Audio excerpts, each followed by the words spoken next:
السلام علیکم ناظرین، آپ دیکھ رہے ہیں JN نیوز اور میں ہوں آپ کی ہوسٹ روبینہ چودھری۔ سب سے پہلے نظر ڈالتے ہیں آج کی اہم خبروں پر۔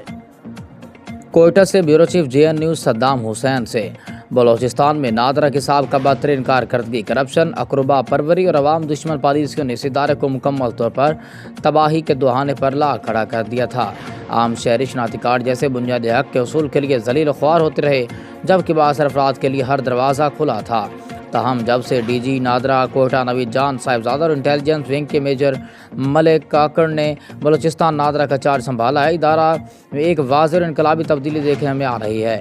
ان افسران نے نہ صرف کرپٹ مافیا کے خلاف گھیرا تنگ کیا، بلکہ اس فرسودہ نظام کو جڑ سے ہلانے کا عملی آغاز بھی کیا ہے۔ آج وہی نادرہ دفاتر جہاں عوام کو گھنٹوں لائنوں میں کھڑا رہ کر ذلیل کیا جاتا تھا، اب سہولت کا مرکز بنتے جا رہے ہیں۔ بلا تفریق، بلا سفارش اور بلا رشوت عوام کے مسائل حل ہونا اس بات کا ثبوت ہے کہ اگر نیت صاف ہو تو نظام خود بخود درست ہو جاتا ہے۔